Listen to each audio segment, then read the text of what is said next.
Okay, let's just be real for a second about studying. Chances are, most of what you've been taught your whole life is, well, it's just wrong. We're not talking about fuzzy tips here. We're going to dive into the actual science of how your brain is wired to learn. So get ready to stop wasting your time and start studying smarter.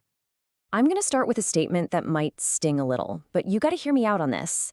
If you study the way most people do, you are literally wasting about 80% of your effort. Now, this isn't your fault. Most of us were just never actually taught how our brains work. I want you to think of your brain like a leaky bucket. You can pour hours and hours of studying into it, but if it's full of holes, most of that knowledge just leaks right out. See, the problem isn't how much you consume, it's all about how much you actually retain. This chart right here shows the two different mindsets. And I'm willing to bet most of us are trapped on the left, focused on consumption. More hours, more pages, more mindless highlighting. But the smart way? That's on the right, totally focused on retention. The question you should be asking isn't how long can I study, it's how much can I actually remember? It's a total game changer, less time for way higher recall.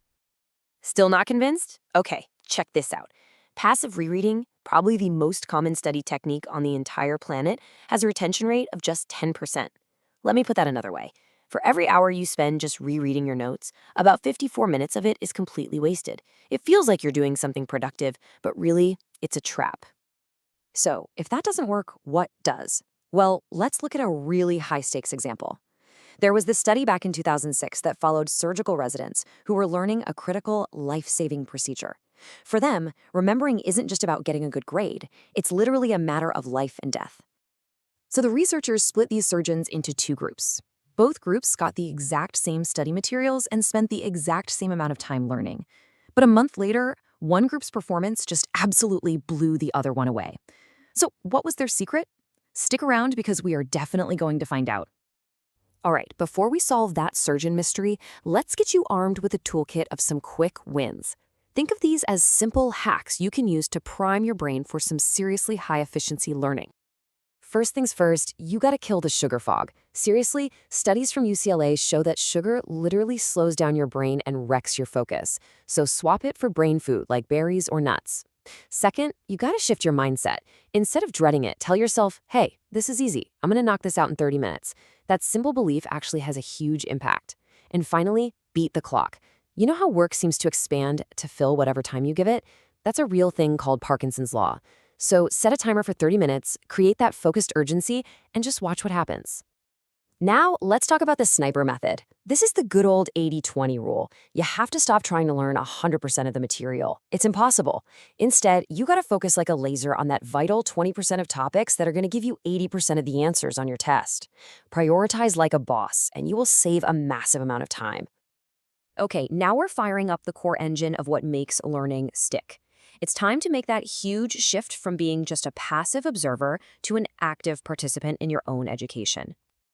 It's time to draw a line in the sand.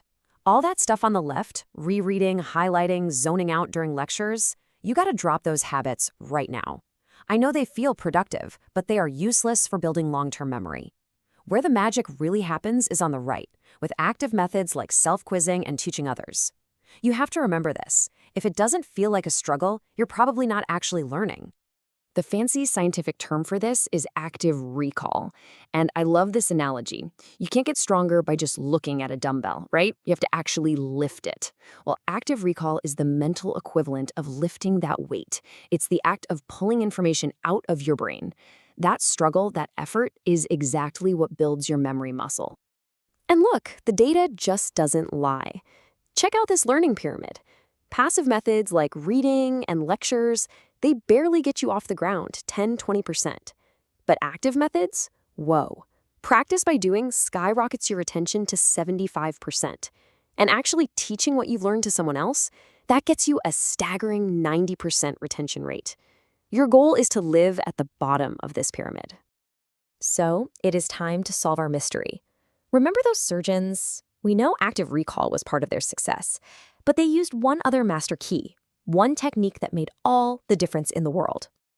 The secret wasn't how much they studied, it was when they studied. The group that didn't do so well, they crammed all their training into a single day. But the successful surgeons, They spread the exact same training out over 4 weeks. Their secret weapon was spaced repetition. Here's the really simple science behind why this works so well. When you learn something new, it first goes into your brain's short-term inbox, an area called the hippocampus. To make it a long-term memory, that info has to be filed away in the neocortex, and that transfer process mostly happens while you sleep. Cramming just completely overwhelms that system, but spacing your learning out gives your brain the time it needs to properly file everything away. And this is the perfect analogy for it. Cramming basically signals to your brain that this new information is junk mail, temporary, disposable, not that important. But when you revisit that same information over several days, you're sending a totally different signal. You're telling your brain, hey, this is priority mail, this is important, file it away carefully for the long term. So how do you actually do this? It's way simpler than it sounds. Here's a schedule you can use right now. Day 1, learn the material. Then on day 3, do a super quick 10 or 15-minute review. Then on day 7, test yourself without looking at your notes. This simple rhythm basically hacks your brain's forgetting curve and locks that information in for good. So the huge takeaway from all of this is this: you have to stop being a passive student. It's time to become a retention architect, someone who actively designs the structure of their own knowledge. And here's your very first assignment as a retention architect. It's called the Feynman technique. Pick one concept you're studying right now. Now, try to explain it out loud in the simplest terms possible, like you're teaching it to a 5-year-old. The exact moments you get stuck or you can't simplify it, boom. Those are the gaps in your knowledge. It's the perfect way to start practicing active recall today. This one sentence sums up the entire philosophy. The goal is never to study longer. The goal is to study smarter, get way better results in way less time, and actually get your life back. But look, none of this knowledge matters without action, so I'm going to leave you with one question. What is the one passive habit, like rereading or highlighting, that you are going to replace with an active one this week? Just make that one change, and I promise your grades will thank you for it. Now go crush it.